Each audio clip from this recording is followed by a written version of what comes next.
Now, Nigeria has one of the highest record of road fatalities in the world. Now, according to the National Bureau of Statistics and the Federal Road Safety Corps, every 4 hours, no fewer than 2 lives are lost on Nigerian roads. And every year, about 20,000 of the 12 million vehicles in the country are involved in an accident.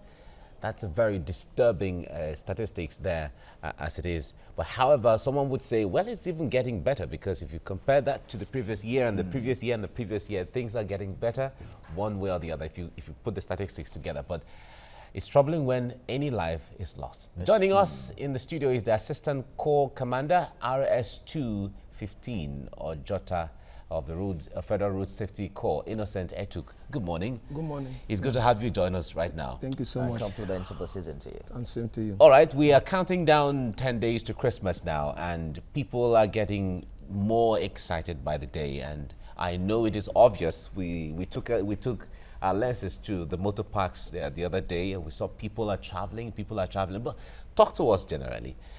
Why is there so much rush?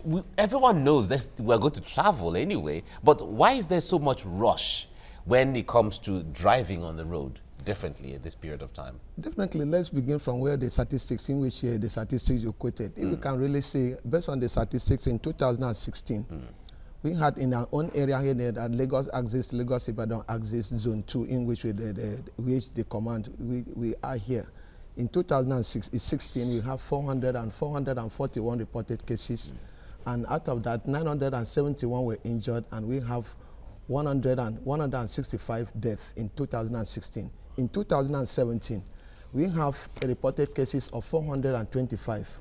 We have injury of 1,005, and we also have death of 113. From January till September, the third quarter, we have not concluded the last quarter yet. We also have a statistic of 304. And out of that 304, we have 671 injured and 95 dead. If you can see the trend from 2006 to 2018, definitely there has been a trend, that a drop. And we are what we call hoping that the remaining days of this year will not obtain that statistics. They will not obtain, because based on what we really have in ground. Like what we have said, yesterday on Tuesday, the commercial said we will have really 30 camps. But here, based on the proactive nature of in which the environment in which we operate, the Lagos-Ibadan axis, to here in Lagos, Zone 2 generally, we really started our camping, started from the 1st of December. Courtesy of the amiable sector commander, called Commander Ajino Suchena Meje. As I'm talking to you now, we have 2 camps in this axis. We have a camp in Ojodu, we also have a camp in Mowe. What are the camp meant to do? The essence of the camp is for proactive reactions in case of, and we also divide it into almost 3 shifts. In a situation in which we run the morning, afternoon, and also night shift. The essence is that we really have to get to the road early before the people. Mr. Etuk, help us understand precisely what factors are responsible for these, very, very mind-blowing figures that you have quoted. 165 in 2016, 113 in 2017, already 95 dead.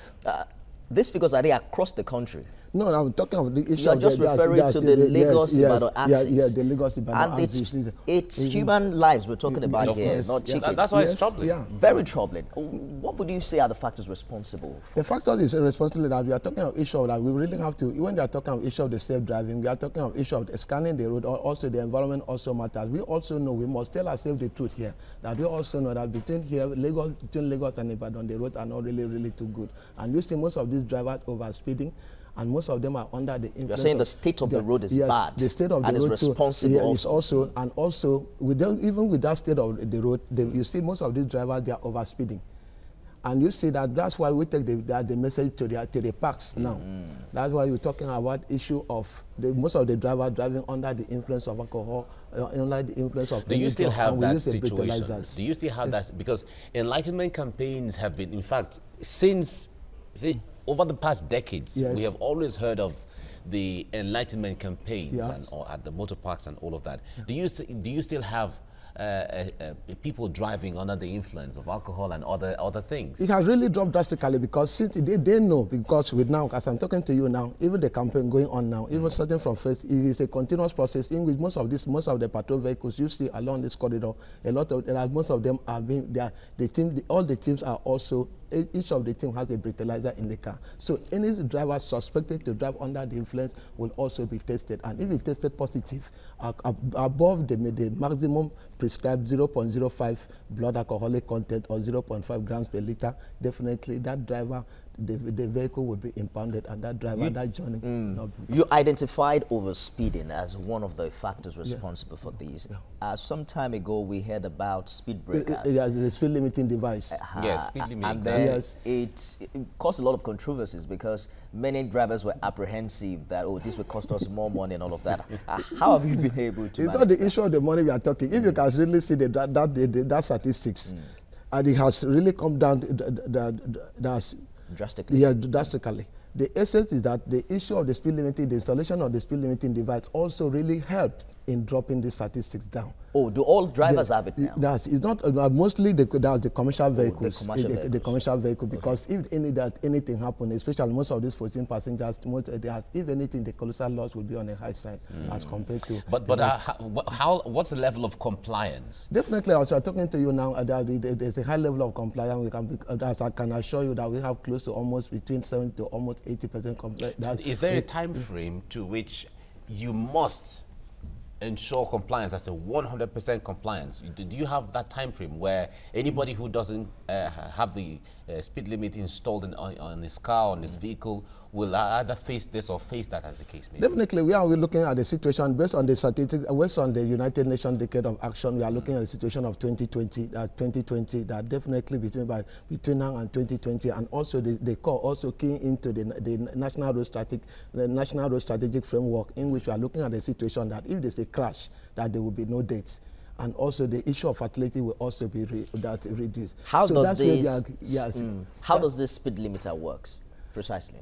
How it works is that definitely it's calibrated, and at the end of that, it's calibrated to a particular speed limit in which there's no way you can exceed that limit, and it automatically slows you down if you're going to get you have a firm control. I hope it's unbreakable because in Nigeria anything can happen. I hope that when the drivers do not bypass and manipulate. Yes, it really helped a lot because it can help you a lot of that. It's controllable, and also a lot in terms of maneuvering, and also save the fuel consumptions too, and also allow the drivers to do a lot of. The faster you drive, the more fuel.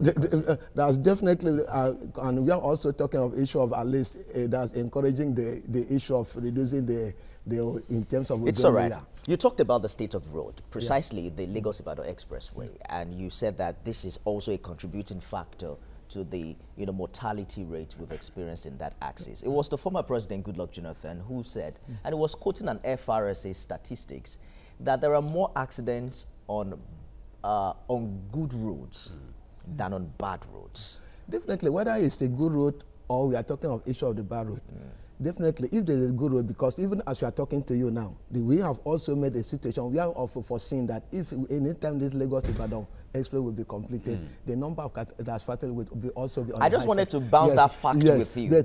Can you confirm really that more accidents happen on good roads than on bad roads? It's also, what we are talking now, we are talking of issue of 50-50, because like when we are talking about road have memories, road speaks too. If two of us can really confirm that Kara speaks these days, Kara, Oterola Bridge also have its own messages sending across if you are on this road. If you are getting to Kara too, about that turning, about that OPIC, you see most of those crashes around that Kara. As you slope going towards Kara, you see some of those big potholes, and some of these drivers for them to evade that potholes, and they just swap, and most of the vehicle coming, and they may not really look the side. If you can check most of the two crashes that happen around that Kara, see boil down to that issue of that. That's why I'm going to that issue of that. Then apart from that, in terms of when we really have good roads too, definitely the issue of the overspeeding, because the driver just feel that the road is very good and he can also pursue. We have people traveling by night. The night journey is because people especially our brothers from the East who see it as, sometimes they see religiously. They just know at a certain period of the year, they have to travel back home to enjoy Christmas, which is beautiful. It's really nice. But those who travel in the night certainly can flout a lot of things. What are you doing in the area of night shifts? You mentioned it earlier on, but I'd like to know what the plan is. Because definitely, road safety has a stand on issue of we don't encourage night driving. Okay. But the essence is that the shift we are having, that what I said, breaking down during this Yuletide, is for us to, that is a proactive shift that's needed. Because most of the time, if there's a crash in the night, and if you don't have people for rescue operation, definitely, you know that the golden arc counts. Because the earlier, if there's a reported crash and you have people on ground, for them to go for that rescue operation, definitely the issue of people surviving will be a bit that high. Than a situation you don't already have people on ground, and you are not talking about there's a crash in the night. If it's in the daytime, we can have 1 or 2 people to stand by. The essence of the night, we are also having, also to really also monitor the traffic too, and also be on our own. On the most of the advocacies, we go in the parks and taking to churches and most of the places, road safety said no to night traveling. Just 2 days ago, the Federal Road Safety Corps warned drivers not to pick passengers on the Lagos-Abeokuta Expressway. Why? The essence is that what we are talking about, because most of these vehicles are entering, we encourage people to enter a registered vehicle unless the passenger manifest, in which if anything happens, we can be, those people can be accountable based on their passenger manifest. Now you are picking people, you are entering a vehicle and you are picking people. If anything happens, who accounts for who? So what's the strategy, or what's the move to prevent that from happening? Because in as much as your directive has gone out, they're still flouting it. So what are you doing about that? Most of those places, we are engaging them, and we're also talking to most of the union to encourage most of these drivers to get to the park, and also even the community. That's why we like this.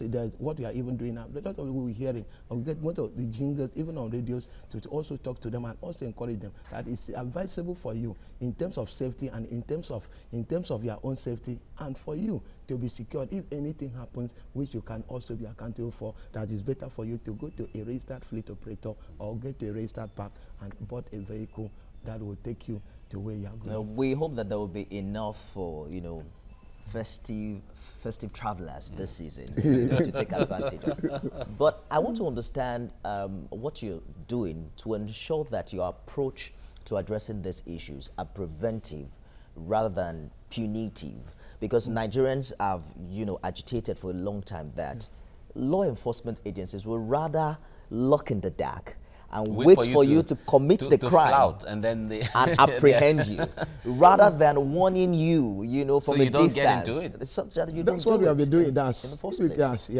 the essence of the advocacy, and most of the campaigns we have been. If you have seen this, right from the 1st of December, we have various campaigns at the various different parks, and most of the corporate bodies like that's Nigerian Breweries, Guinness, and apart from all other NGOs, and apart from that, different commands from different sectors. As I'm talking to you now, we have a lot of campaigns, and on the 19th, the sector will launch the mega rally that will use to run up this year. So part of this is part of the messages and part of the strategies we also put in place to take the message to them to the route. But most importantly is that the driving attitude. You must think, you must plan. You know that you will be traveling.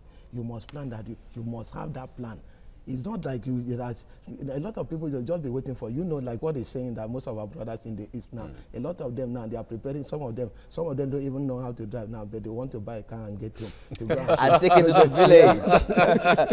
And take it to the village to go and show. So most of this is that's what we are talking now. So all right, talk to us about, we see sometimes, especially for commercial, the motor parks, where those who we call conductors sometimes try to learn how to drive, and the driver becomes benevolent a little to leave them to, take a few trips and all of that. What's the level of compliance of vehicle license, or driver license rather, that drivers should get? It's on a very, very high side, because I'm telling you now, definitely that's the only legal document that permits you to be behind. Ideally. Yes, to be behind the wheels. Ideally, yeah. So so that's it. When we are talking about it, when he was talking about the other side of it, instead for us that the people will just be seeing the enforcement. Yeah. Definitely, that if you are being flagged down or doing the normal check, you must, at least the first thing you ask you, say, where's your driver license? Because that's the first thing that gives you the legal backup for you to be behind the wheels. And without that, there's nowhere the full wrath of the law will be will go the And other are way. you sure that for everyone in Nigeria who has a driver's license, that the person is really licensed to drive? Because we've heard stories of how, you know, you also can access this document from the back door. What's the process really? The process is that, like what you are saying, no, we don't really that, because like if a fresh applicant, definitely really have to go to the driving school, and after that, between the 26 days, definitely the driving school. After the graduation, they will give you a ID from the driving school, in which you have that one you now use to upload your form and fill in the data before you proceed for payment. But if the renewal, you can get to and fill the form. You can stay on your own www.nigeriandriverlicense.org, or you get to our own federal.com. You click to where they have the driver license and fill the necessary form. It's something you can really do it on your own and get to. So how come we still have these challenges of drivers who have, you know, health issues? I recall that recently it was reported that many of the road accidents are also caused because of bad sight, you know, on the part of the drivers. So people have they are licensed to drive, but the real, you know, the real situation is that they have challenge seeing, perhaps in the dark or earlier in the morning. That's why even before you are given the acuity test, they have it in the driver's license centers. They will test so that it will be indicated in their license that you cannot drive without, if you can drive plainly, or if you can, and you cannot drive without using glasses. Yeah, but how about those who had the issues with their eyesight? Maybe they have myopia and all of that after they had acquired the license. Then definitely, then you are not doing yourself a favor. Okay.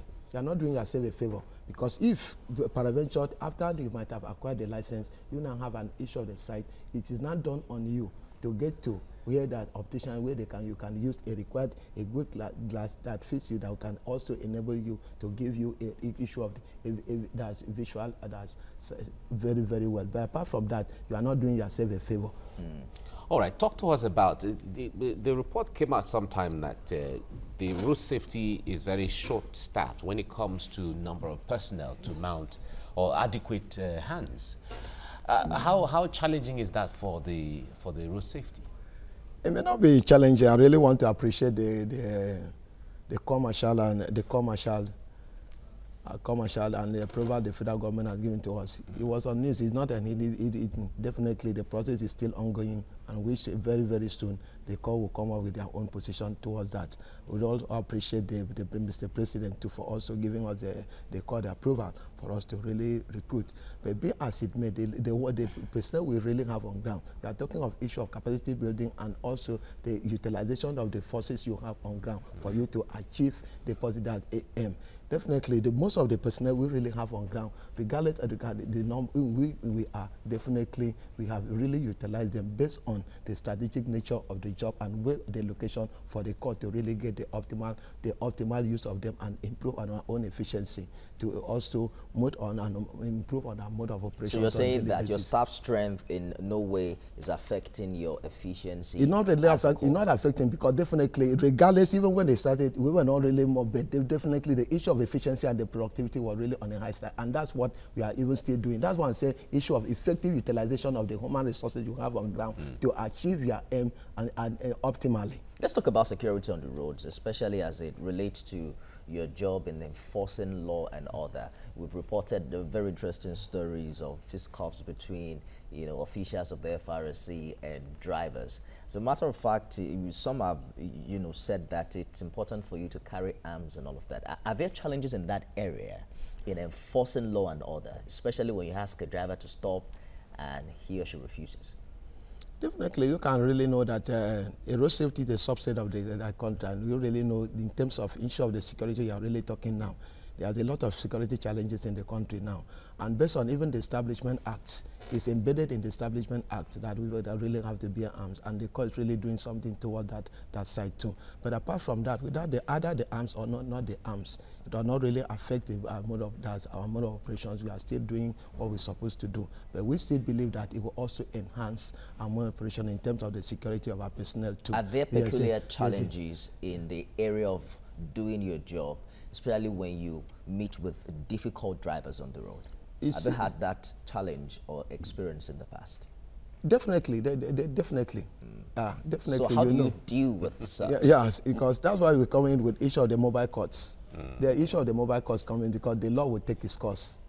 But who apprehends the offender? Whether they like it or does, they're doing the cause of the mobile. That's why most of the times we don't have. Most of the time we have, like this season, we are having these operations too. We call it Operation Zero. We also that there will be mobile courts too, because we envisage that most of those, whether I like it or not, there are some drivers. So let me paint a scenario for you. Yes. What if you stop a driver? Yeah. And the driver doesn't stop? Do you chase after the driver? We don't encourage that. Okay. Because if you really have to chase that driver, and if paraventure, because the essence is that for you to reduce the number of road crashes. Yes, and you are not chasing that driver, and anything happens, are you reducing or are you increasing the crash? So what do you do in that scenario? That you only take the number. We have the number at the database. You get, like what we have been doing. You get the number, get to the database. Their phone number there. You call the driver, and if it's the union, you take it to their park. They park in with it. Definitely, they will get back the vehicle. Okay. Talk to us about special marshals. So what role do they play at times like this? It's the second arm. They are definitely they complement our job. It's the second arm of the court. They definitely that's a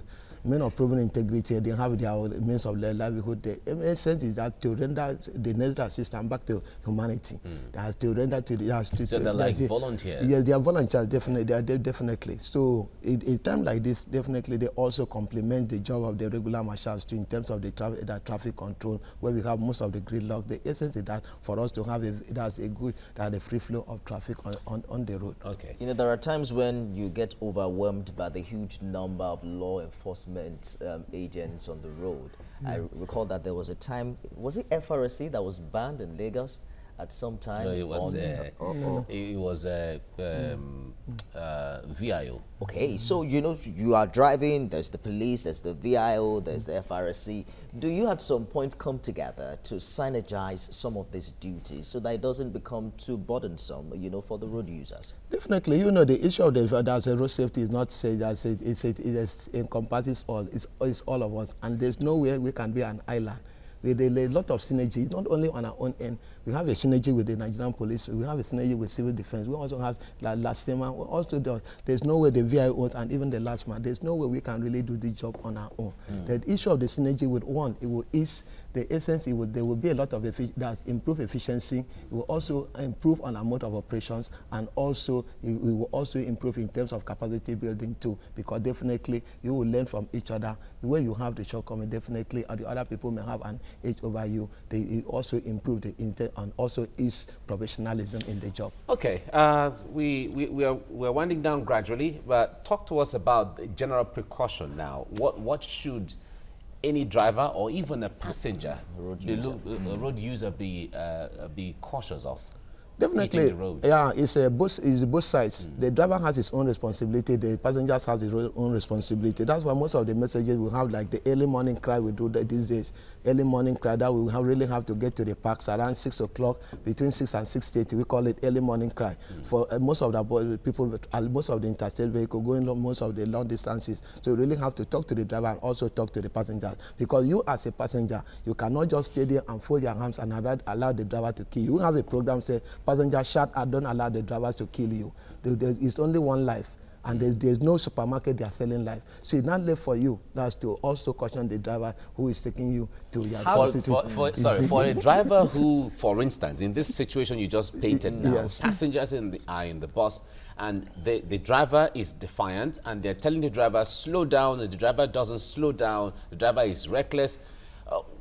The passengers in the bus are not happy with the driver. In that kind of situation, is there any number they can call to report the driver or any situation like that? You have one, if they say that, you say a patrolling, and we also have 122. If you call the call center, and within that location, definitely the nearest patrol will also be that they would alert it that social vehicle is coming. Or also, On the other way around, since there's nowhere, we don't work on our own. If there's a checkpoint there, definitely a checkpoint, a police checkpoint on the road, it's not done on you. Yes, you can also alert that this driver, you people cannot go. That's why it's advisable for people to follow the fleet operators, because most of the fleet operators, there's a number you really have to call. And if you can see, most of these fleet operators, they also have checkpoints as they proceed along the road. So it's not done on you. Their own internal mechanism. Yes, their own internal mechanism to check these drivers too. So it's part of the responsibility of the passenger. At those checkpoints, you really have to say the way this driver is driving, we are not too sure that we can continue this journey with this driver.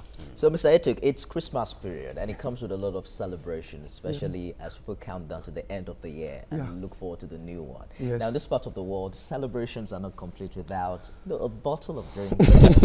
We are not taking palm wine, we're taking beer or gin. Or wine. If they say, give me a bottle for the road. Oh, yeah, of course, for the road, yeah. One for the road. One for the road. So, we have heard severally that, if you have to drive, do not drink. Yeah.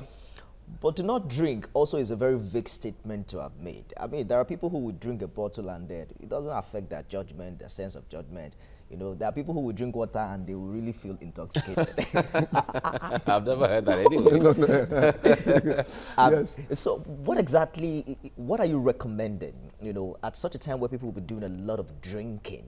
Is there a limit to what a driver can drink, or you're saying the driver shouldn't drink at all? We don't encourage for you to drink. But apart from that, they say that's the maximum permissible blood alcohol is 0.05 blood alcohol content. But we are not encouraging, don't drink and drive, because definitely it will affect your sense of judgment. And even how you will coordinate yourselves. There are sometimes you drink something that is close, you will think that is far. You understand? So we don't really encourage people. If you want to drink, maybe at the end of the day or the end of their job, then you can go and you relax in your place. But not to drink and get to the road. All right. We must thank you, Innocent Etuk, the Assistant Corps Commander, RS 2.15, or Jota, of the Federal Road Safety Commission. Is it RS 2.15 or yes. 0.15? No, RS 2.15. 0.15. Okay. That's how you break the command into different sections. Yes. All right. Thank you very much so for coming on the Thank program. you too. Thank you. Mike, I was just being mischievous about the water. No, I know. That's how mischievous it can be.